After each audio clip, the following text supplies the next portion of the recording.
Vous préparez le TEF Canada et vous visez le niveau NCLC 7, c'est-à-dire le niveau souvent demandé pour l'immigration au Canada, notamment dans le programme Entrée Express. Mais concrètement, ça veut dire quoi?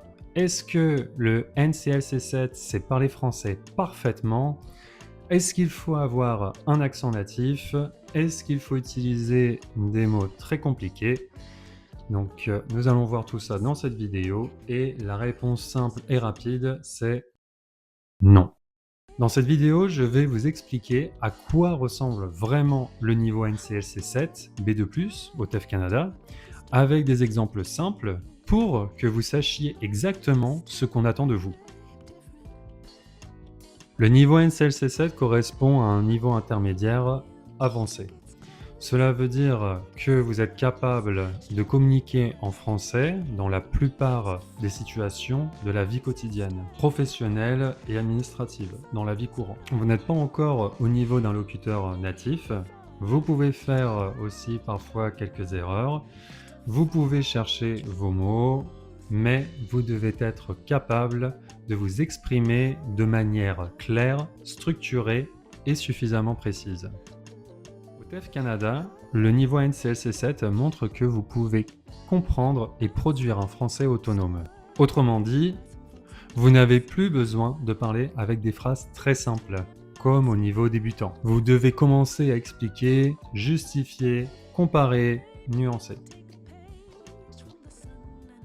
En compréhension orale, un candidat NCLC 7 doit pouvoir comprendre l'idée principale d'un message, mais aussi plusieurs détails importants. Par exemple, si vous entendez une annonce dans une gare, un message téléphonique, une conversation professionnelle ou une interview, vous devez être capable de repérer le sujet principal, l'intention de la personne, les informations importantes et parfois le ton ou l'opinion exprimée. À ce niveau, il ne suffit plus de comprendre quelques mots isolés, vous devez comprendre le sens global. Par exemple, si quelqu'un dit « Je ne suis pas complètement contre cette idée, mais je pense qu'il faudrait d'abord étudier les conséquences. » Un candidat NCLC 7 comprend que la personne n'est pas totalement opposée, mais qu'elle exprime une réserve. C'est ça le niveau B2+, c'est comprendre les nuances. Ce qu'on attend de vous en compréhension écrite. En compréhension écrite, le niveau NCLC 7 signifie que vous pouvez lire des textes assez longs et comprendre leur organisation. Vous devez être capable de lire un courriel professionnel, un article, une annonce administrative, un texte argumentatif ou informatif. L'objectif n'est pas de comprendre 100% des mots. Même un bon candidat peut rencontrer du vocabulaire inconnu. Mais vous devez savoir déduire le sens avec le contexte. Par exemple, si vous lisez « Cette mesure vise à réduire les délais de traitement des demandes », vous devez comprendre que la mesure a pour objectif de rendre le traitement plus rapide. Au niveau NCLC 7, vous devez aussi comprendre les connecteurs logiques. Cependant, pourtant, en revanche, donc, par conséquent, malgré, tandis que. Ces mots sont essentiels parce qu'ils montrent la logique du texte. Maintenant, parlons de l'expression orale, parce que c'est souvent la partie qui fait le plus peur et qui impressionne le plus les candidats. Au niveau NCLC 7, on ne vous demande pas de parler comme un Français ou un Québécois natif. On vous demande de parler de manière claire, organisée, et assez fluide. Vous devez être capable de vous présenter, décrire une situation, donner votre opinion, expliquer vos raisons, comparer deux options, proposer une solution et défendre un point de vue. Par exemple, un candidat trop faible dira « Je pense c'est bien parce que Canada est bon pays, travail est bien, vie est bien. L'idée est compréhensible, mais le niveau est trop limité. » Un candidat NCLC 7 dira plutôt « Je pense que le Canada représente une bonne opportunité parce qu'il offre un marché du travail dynamique, un cadre de vie stable et de meilleures perspectives pour les personnes qualifiées. Cependant, il faut aussi prendre en compte le coût de la vie, qui peut être élevé dans certaines villes. Vous voyez la différence? Le deuxième candidat utilise des phrases plus longues, des connecteurs, du vocabulaire précis et des nuances. Oui, les erreurs sont acceptées. C'est très important à comprendre que pour atteindre le niveau NCLC 7, vous n'avez pas besoin d'être parfait. Vous pouvez faire des erreurs de genre, de préposition ou de conjugaison. Par exemple, dire parfois une problème au lieu de un problème ou je suis d'accord avec cette idée parce qu'elle permet de améliorer la situation au lieu d'améliorer, ce n'est pas forcément dramatique. Ce qui compte, c'est que vos erreurs ne bloquent pas la communication. Si l'examinateur comprend facilement votre message, si vos idées sont organisées, si votre vocabulaire est assez riche, vous pouvez atteindre un bon niveau, même avec quelques fautes. Mais attention, si les erreurs sont trop fréquentes et rendent votre discours confus, cela peut faire baisser votre score.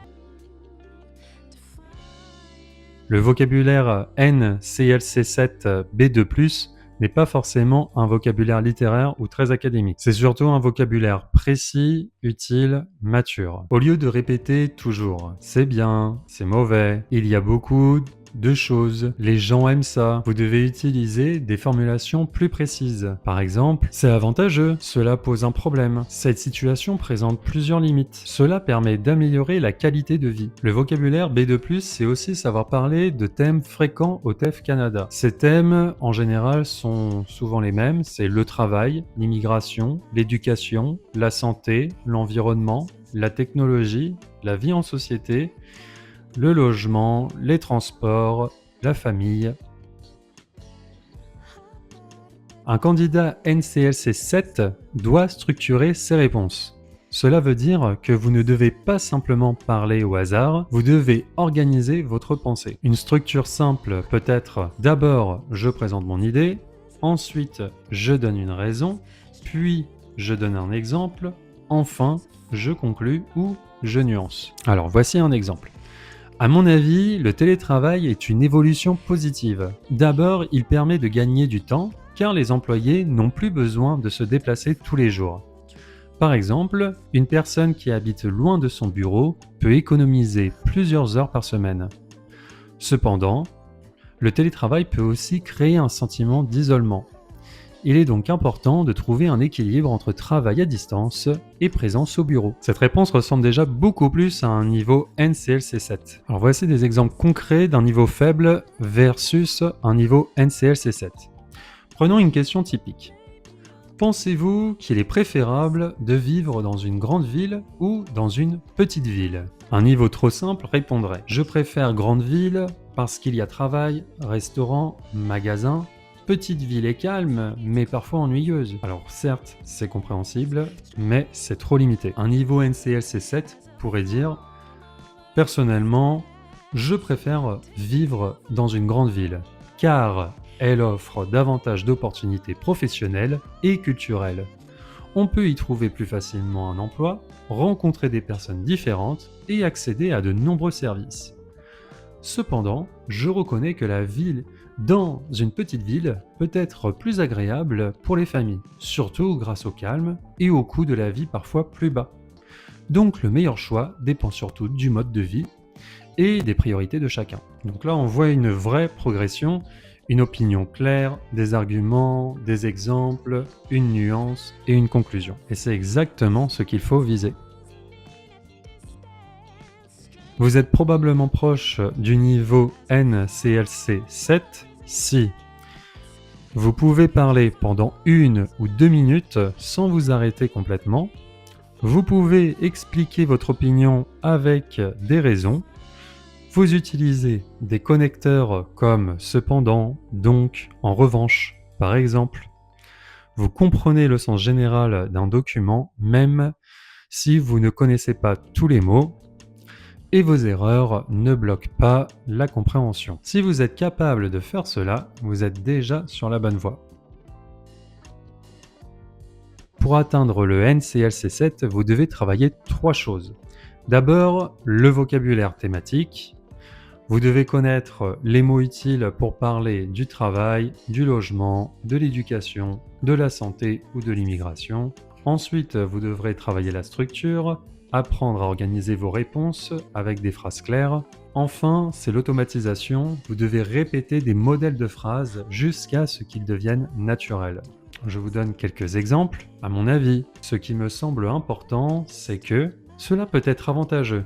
Parce que, cependant, il ne faut pas oublier que, pour conclure, je dirais que ces phrases peuvent vraiment vous aider à parler avec plus de fluidité. Donc, pour résumer, le niveau NCLC 7 B2+ au TEF Canada, ce n'est pas la perfection.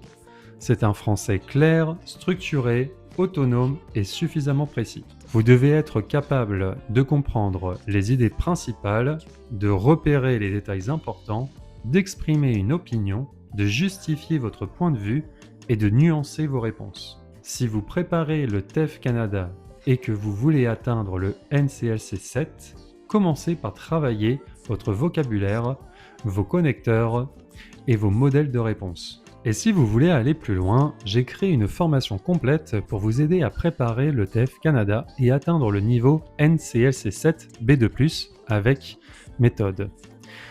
Le lien est dans la description. Alors abonnez-vous à la chaîne, à très bientôt et bon courage dans votre préparation. Salut!